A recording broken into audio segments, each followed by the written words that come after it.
Avant de plonger dans cette histoire incroyable, pensez à vous abonner à la chaîne et à activer la cloche. Ici, chaque récit a quelque chose à dire, et vous ne voudrez pas en manquer un seul.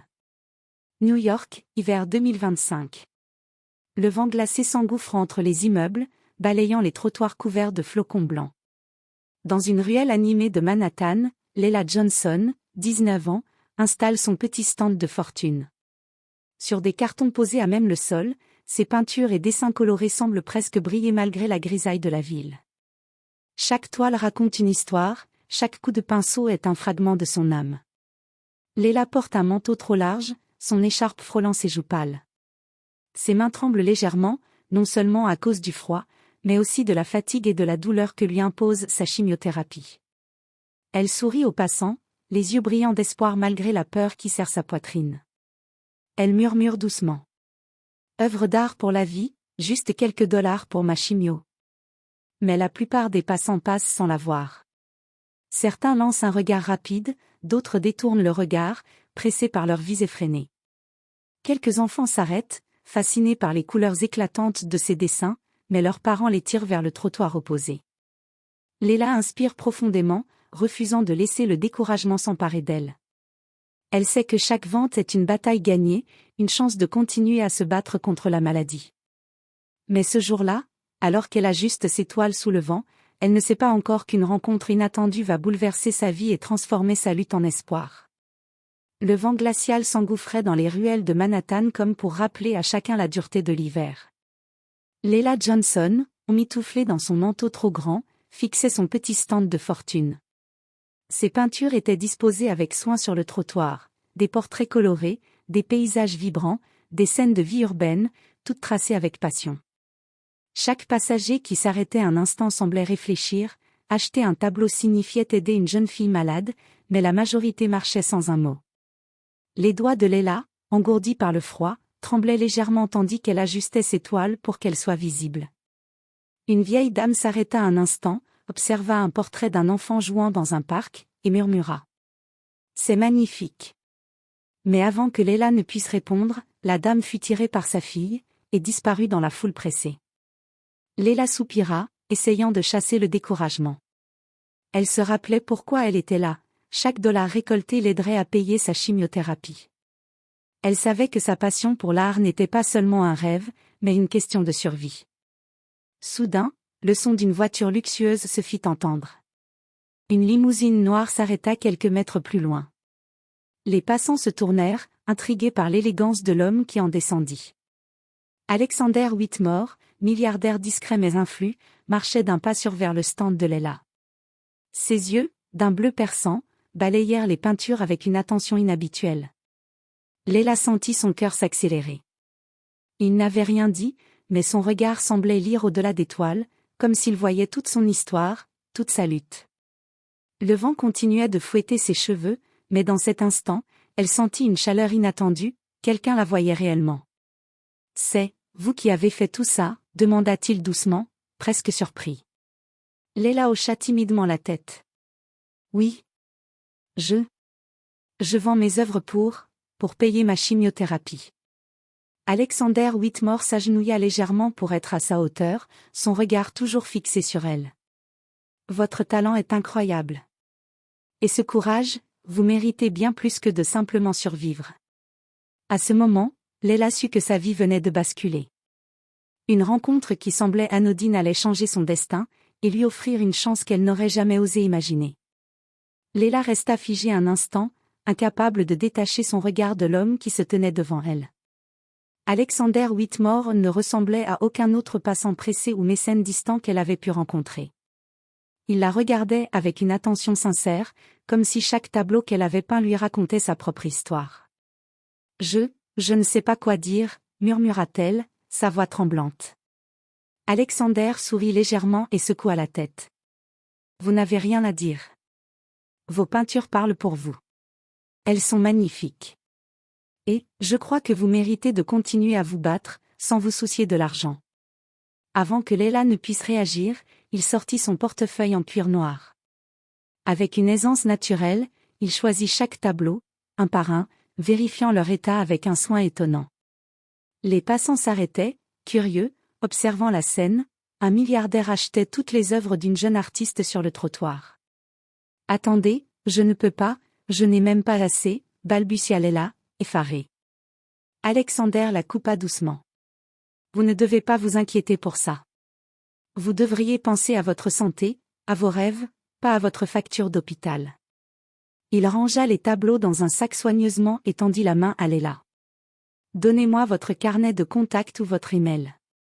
Je veux m'assurer que vous avez tout ce dont vous avez besoin pour vos traitements, et peut-être vous aider à exposer vos œuvres dans une vraie galerie. » Leila sentit les larmes lui monter aux yeux. Elle n'avait jamais imaginé qu'un inconnu puisse s'intéresser autant à elle, à son art et à sa vie. Je ne sais pas quoi dire. Merci, vraiment. Alexander posa une main légère sur son épaule. Vous n'avez pas à dire quoi que ce soit. Votre courage et votre talent suffisent. Et je vous promets que votre histoire ne restera pas dans l'ombre. À cet instant, Leila comprit qu'une chance unique venait de se présenter. Ce geste, simple en apparence, allait transformer sa lutte quotidienne en une opportunité de vivre, de créer et d'inspirer. La neige continuait de tomber, mais pour la première fois depuis longtemps, elle sentit la chaleur de l'espoir l'envelopper. Les jours suivants, la vie de Leila commença doucement à changer. Alexander Whitmore ne disparut pas après l'achat de ses œuvres, au contraire, il resta en contact, s'assurant qu'elle avait accès à tout ce dont elle avait besoin. Le premier rendez-vous fut chez le médecin. Leila entra dans la clinique, encore intimidée par la grandeur de l'endroit et la rapidité des procédures. Alexander l'accompagnait, discret mais rassurant. Le médecin, surpris par son cas, confirma rapidement que les traitements pouvaient se poursuivre efficacement grâce à l'aide financière maintenant disponible. Pour la première fois depuis des semaines, Leila sentit un soulagement pur, presque irréel. « Vous voyez, » dit Alexander avec un sourire, « vous n'êtes plus seul dans ce combat. » Leila hocha la tête, émue. « Merci. Je n'aurais jamais cru que quelqu'un. » « Vous méritez cette chance, » l'interrompit-il doucement. « Votre talent, votre courage, c'est rare. Et je ne pouvais pas rester sans rien faire. » Après le rendez-vous, Alexander proposa quelque chose d'inattendu. « Vous devriez montrer vos œuvres à un public plus large. J'ai parlé à quelques galeristes qui seraient intéressés par votre travail. Je peux organiser une exposition privée pour commencer. » Leila sentit son cœur battre plus fort. L'idée qu'elle puisse enfin partager son art avec de vrais amateurs, et non plus juste avec des passants pressés, la remplissait d'excitation et d'un peu de peur. « Vous pensez vraiment que mes peintures valent ça ?» demanda-t-elle, hésitante. « Absolument. Chaque coup de pinceau raconte une histoire. Et votre histoire mérite d'être entendue. » Ce soir-là, de retour chez elle, Leila contempla ses toiles avec un regard nouveau. Elles n'étaient plus seulement des moyens de survivre, elles devenaient une fenêtre sur son âme, un message d'espoir et de résilience. Pour la première fois, elle envisagea un futur où sa passion pourrait coexister avec sa lutte contre la maladie. Alexander, de son côté, s'assura que Leila avait accès aux meilleurs traitements et l'introduisit à des mécènes sensibles à son histoire. Chaque geste, chaque appel, chaque message était une promesse que son art et sa vie ne seraient plus laissés au hasard. Leila s'endormit ce soir-là avec un sentiment nouveau, l'espoir. Un espoir qu'elle n'avait pas ressenti depuis longtemps, renforcé par la conviction que, malgré la maladie et la solitude, une personne pouvait changer sa vie de manière inattendue. Quelques semaines plus tard, Leila se tenait devant les murs immaculés d'une petite galerie new-yorkaise. Alexander Whitmore l'avait accompagnée ici, assurant personnellement que tout serait parfait. Les lumières chaudes illuminaient ses toiles, faisant ressortir chaque couleur, chaque émotion qu'elle avait mise dans ses peintures. « Tout est prêt, » dit Alexander en souriant. « Vous allez voir, les gens vont ressentir ce que vous ressentez à travers vos œuvres. » Leila sentit une vague de nervosité. Son cœur battait si fort qu'elle craignait que chacun de ses pas résonne trop fort. Elle avait peur de ne pas être à la hauteur, peur que les visiteurs n'apprécient pas son travail autant qu'elle l'espérait. « Respirez, » lui dit Alexander en posant une main rassurante sur son épaule. « Vous avez déjà gagné. Peu importe ce qui se passera, vous avez montré un courage et un talent que peu possède. » Les premiers visiteurs arrivèrent. Des collectionneurs, des amateurs d'art, des curieux. Certains s'arrêtèrent devant ses portraits, d'autres devant ses paysages urbains. Tous semblaient fascinés par la profondeur et l'émotion qui émanaient de chaque tableau. Une critique renommée, Samantha Reed, s'approcha de Leila. « Vos œuvres ont une sensibilité rare ? C'est comme si chaque tableau racontait une histoire que l'on peut ressentir. » « Qui est l'artiste ? » ?»« C'est moi. » « Leila Johnson, » répondit-elle timidement. Samantha sourit chaleureusement. « Vous avez un talent exceptionnel, et votre parcours rend tout cela encore plus puissant. J'aimerais écrire un article sur vous et votre exposition. » Leila sentit ses yeux s'humidifier. Pour la première fois, elle n'était pas seulement reconnue comme une jeune fille malade essayant de survivre, elle était reconnue comme une véritable artiste, capable de toucher le cœur des autres. Alexander, observant la scène de l'autre côté de la galerie, sourit avec fierté. Il savait que cette exposition n'était que le début. Chaque sourire, chaque commentaire, chaque tableau vendu était une victoire pour Leila, mais aussi un message pour le monde. La résilience, la passion et le courage pouvaient triompher même dans les moments les plus sombres. Alors que les visiteurs continuaient d'arriver, Leila sentit quelque chose qu'elle n'avait pas ressenti depuis longtemps, l'espoir se transformait en confiance. Son art n'était plus seulement un moyen de survivre, il devenait une arme pour inspirer, pour émouvoir, et pour montrer que, malgré la maladie, sa vie avait un sens et une beauté infinie. Les semaines suivantes, Leila jonglait entre les traitements de chimiothérapie et ses nouvelles responsabilités d'artiste émergente. Chaque séance était éprouvante, nausées, fatigue extrême, douleur et faiblesse qui l'accompagnaient après chaque injection. Pourtant, chaque matin, elle se levait avec la même détermination, peignant, esquissant, travaillant sur ses toiles avec l'énergie qu'elle pouvait rassembler. Alexander Whitmore restait à ses côtés, veillant à ce qu'elle ait le meilleur suivi médical et les meilleurs moyens pour continuer à créer. Il avait également organisé des rencontres avec des galeristes influents et des collectionneurs, ouvrant des portes que Leila n'aurait jamais imaginées. Un après-midi, alors qu'elle peignait dans son petit studio transformé par Alexander, elle entendit son téléphone sonner.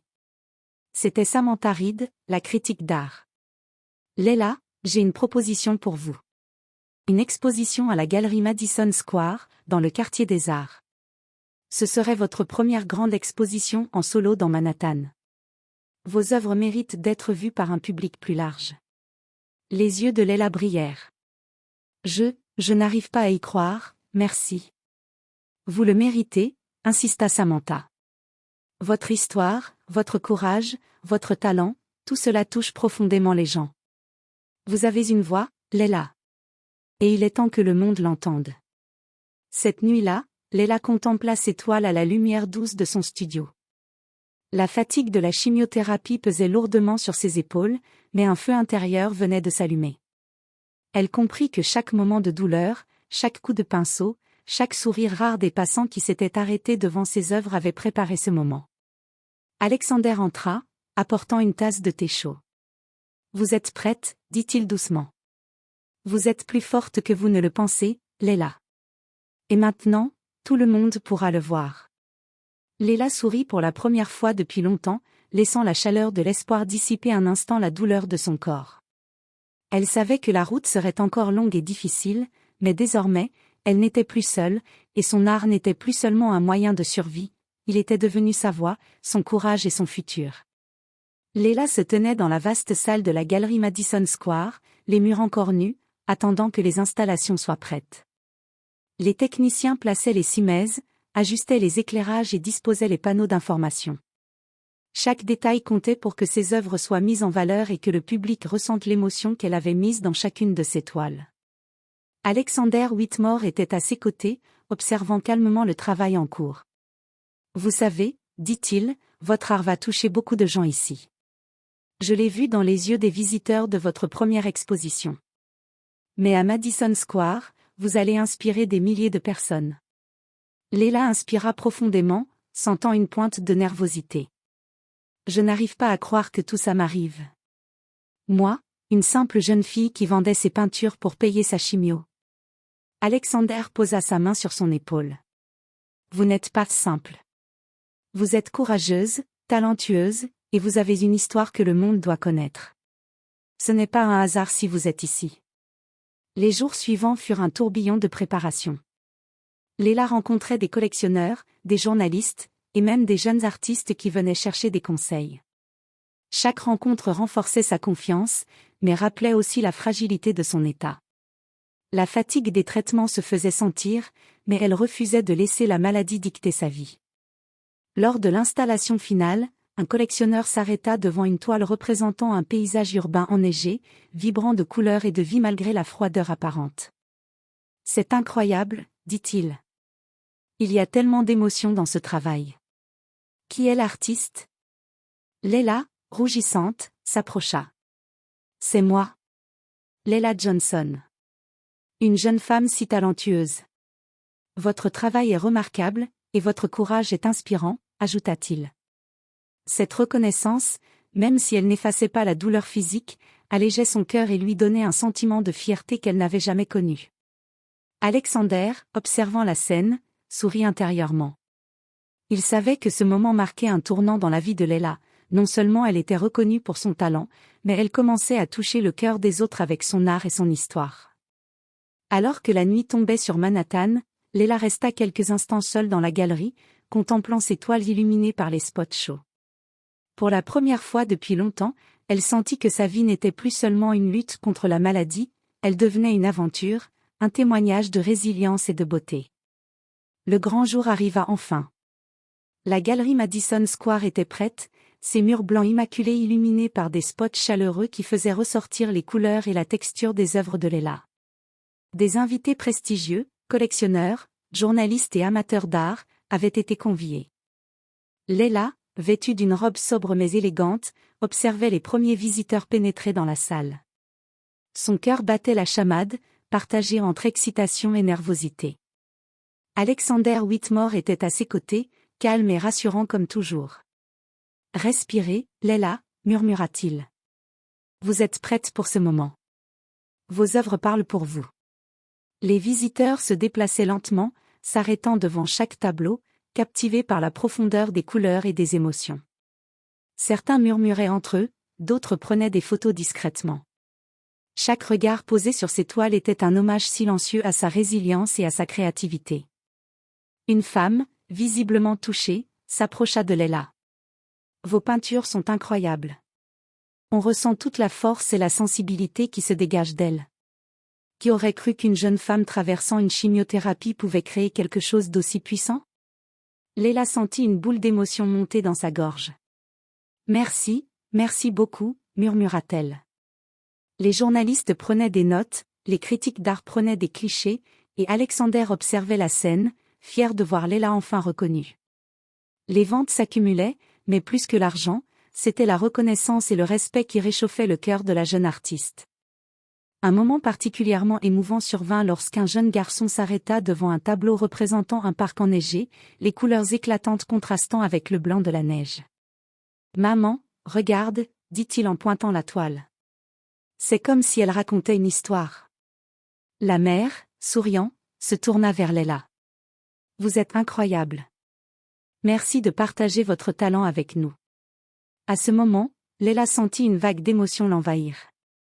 Ce n'était plus seulement son art, c'était sa voix, sa lutte, son espoir qui touchait les autres. Elle comprit que son combat contre la maladie et la précarité avait trouvé une issue inattendue, sa passion devenait un moyen d'inspirer et de connecter les gens. Alexander posa une main légère sur son épaule. « Vous voyez ?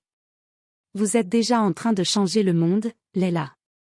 Et ce n'est que le début. » Alors que la soirée se poursuivait, Leila réalisa que ce jour marquait un tournant, elle n'était plus une jeune fille seule vendant ses toiles pour survivre. Elle était une artiste, une source d'inspiration, et son avenir, malgré les incertitudes de la maladie, s'annonçait plus lumineux que jamais. Après le succès de l'exposition à Madison Square, la vie de Leila commença à changer rapidement. Les invitations à présenter ses œuvres affluaient de toutes parts, des galeries de Brooklyn aux expositions prestigieuses de Manhattan, et même des propositions venant d'autres villes comme Chicago et Los Angeles. Chaque message, chaque appel, chaque courrier électronique était une reconnaissance de son talent et de son courage. Leila passait ses journées entre les traitements de chimiothérapie et la préparation de nouvelles œuvres pour ses prochaines expositions. Les rendez-vous médicaux restaient une priorité, mais Alexander s'assurait qu'elle avait tout le temps nécessaire pour peindre. Ses toiles, nourries par ses émotions et son expérience, devenaient de plus en plus profondes et puissantes. Un après-midi, alors qu'elle travaillait sur un nouveau portrait, Alexander entra avec une liasse de lettres et de courriels. « Regardez ça, Leila », dit-il avec un sourire. « Vous avez des invitations pour des expositions dans 3 grandes villes. Les gens veulent voir votre travail, et surtout entendre votre histoire. » Leila prit les lettres, les yeux écarquillés. « Tout ça, pour moi ?» murmura-t-elle, presque incrédule. « Absolument. » « Et ce n'est que le début, » répondit Alexander. « Votre talent touche les cœurs, Leila. Vous inspirez les gens, et ils veulent faire partie de cette aventure avec vous. » Les semaines suivantes furent un tourbillon, voyages, rencontres avec des galeristes, interviews pour des magazines et des émissions locales. Chaque interaction lui montrait que son art avait le pouvoir de transcender la douleur et de créer un lien humain profond. Un soir, après une longue journée, Leila contempla ses œuvres dans son studio. Les couleurs semblaient vibrer avec une intensité nouvelle, et elle réalisa quelque chose d'important, son art n'était plus seulement une thérapie personnelle ou un moyen de survie. C'était une voix qui portait, un message d'espoir, de courage et de résilience qui touchait des vies à travers le pays. Alexander, qui l'avait observé silencieusement, dit doucement. « Vous avez fait bien plus que survivre, Leila. Vous avez transformé votre douleur en beauté, et maintenant vous inspirez le monde entier. » Leila sourit, le cœur léger mais plein de gratitude. Elle comprit que son combat contre la maladie avait ouvert la porte à une vie où sa passion et son courage pouvaient toucher les autres, et que, malgré les épreuves, elle avait trouvé sa place dans le monde. Quelques mois après ses premières expositions, Leila commença à recevoir des lettres, des messages et même des appels téléphoniques de personnes qu'elle n'avait jamais rencontrées. Chacun racontait comment ses peintures les avaient émus, inspirés ou aidés à surmonter des épreuves personnelles. Un soir, alors qu'elle lisait quelques-unes de ses lettres dans son petit studio, elle sentit une vague d'émotion l'envahir. Une mère écrivit. « Ma fille, qui lutte contre une maladie rare, regarde vos peintures chaque soir. Elle dit que vos couleurs lui donnent de la force pour continuer. Merci de nous montrer qu'il y a toujours de l'espoir. » Un autre message venait d'un jeune étudiant en art. « Je pensais abandonner ma passion après tant d'échecs, mais vos œuvres m'ont rappelé pourquoi j'ai commencé. Merci pour votre courage et votre inspiration. » Leila se tourna vers Alexander, qui était assis à ses côtés. « Je ne savais pas que mes peintures pouvaient avoir autant d'impact, » murmura-t-elle, les yeux brillants. Alexander lui prit doucement la main. « Ce n'est pas juste votre art, Leila. C'est votre histoire, votre courage, votre force. Les gens voient tout cela dans vos œuvres. Vous êtes devenue une source d'inspiration, bien au-delà de ce que vous imaginiez. » Au fil des semaines, Leila réalisa que sa vie avait radicalement changé. Elle n'était plus seulement une jeune fille malade cherchant à survivre, elle était devenue un symbole d'espoir et de résilience. Chaque toile qu'elle peignait, chaque sourire qu'elle recevait ou chaque message qu'elle lisait renforçait sa conviction que sa passion pouvait véritablement changer des vies. Un soir, après une longue journée d'exposition et de visite dans une galerie de Brooklyn, Leila se tenait seule devant une grande toile représentant un ciel crépusculaire, vibrant de couleurs chaudes et froides. Elle comprit quelque chose d'essentiel, sa vie avait trouvé un sens plus grand que la simple survie. Son art, sa force et son histoire touchaient le monde, et cela lui donnait une énergie nouvelle pour continuer à se battre, à créer, et à inspirer. Alexander, qui l'avait observé de loin, s'approcha et dit doucement. « Vous avez transformé la douleur en beauté, Leila. Et maintenant, vous donnez du courage à tous ceux qui en ont besoin. » Leila sourit, le cœur rempli de gratitude et de détermination. Elle savait que son voyage était loin d'être terminé, mais chaque jour, elle devenait plus forte, plus inspirante, et plus prête à partager son art avec le monde entier. Le soleil se levait sur Manhattan, illuminant les gratte-ciel et les rues encore animées par le rythme de la ville. Leila Johnson, debout devant sa plus grande toile à ce jour, ressentait un mélange d'émotion et de fierté. Chaque coup de pinceau, chaque larme versée pendant les traitements, chaque moment de doute avait contribué à la personne qu'elle était devenue. Son parcours n'avait pas été facile. La chimiothérapie, la fatigue, la peur constante d'un avenir incertain, tout cela avait pesé sur elle, mais elle avait tenu bon. Et grâce au soutien d'Alexander Whitmore, elle avait trouvé non seulement une aide matérielle et médicale, mais aussi un mentor, un guide et un ami qui croyaient en son talent autant qu'elle croyait en sa propre force. Ce jour-là, Leila participait à une grande exposition rétrospective de son œuvre. Les murs de la galerie étaient remplis de ses peintures, chacune racontant une partie de son histoire, la douleur, la solitude, l'espoir et la résilience. Les visiteurs admiraient ses œuvres avec émerveillement, certains s'arrêtant pour prendre des notes, d'autres pour partager leurs émotions. Une jeune fille s'approcha timidement. « Vos peintures, elles sont magnifiques. Elles me donnent du courage, je me bats aussi contre la maladie. » Leila sourit, les yeux brillants. « Continuez à vous battre. Chaque jour est une victoire, et chaque geste compte. Votre courage vous rend fort. » Alexander, qui observait la scène à distance, la rejoignit et dit doucement. « Vous voyez ? Vous avez changé des vies, Leila. Et ce n'est que le début. » Leila contempla les visiteurs, les couleurs de ses toiles et la lumière qui illuminait la galerie. Elle comprit que sa vie avait trouvé un sens plus profond, son art n'était plus seulement une question de survie, il était devenu une voix, un message d'espoir et de force pour tous ceux qui en avaient besoin. Alors que la soirée se terminait et que les invités quittaient la galerie, Leila se tourna vers Alexander. « Merci. Pour tout. Sans vous, je n'aurais jamais cru que cela était possible. » « Non, Leila, » répondit-il avec un sourire. « C'est vous qui l'avez rendu possible. Votre courage, votre passion et votre détermination ont transformé votre vie, et celle des autres. » Ce soir-là, alors que la ville s'illuminait de mille feux, Leila se sentit pleinement vivante. Elle savait que les défis n'étaient jamais totalement finis, mais elle avait découvert sa force intérieure et l'impact de son article. Son avenir était lumineux, rempli de promesses, de création et de vie qu'elle continuerait à toucher avec sa peinture et son courage. Pour la première fois depuis longtemps, Leila sourit en se disant que tout était possible. Et ce sourire, sincère et radieux, était le reflet d'une victoire sur la douleur, sur le doute, et sur tout ce qui aurait pu l'empêcher de devenir l'artiste et la personne qu'elle était destinée à être.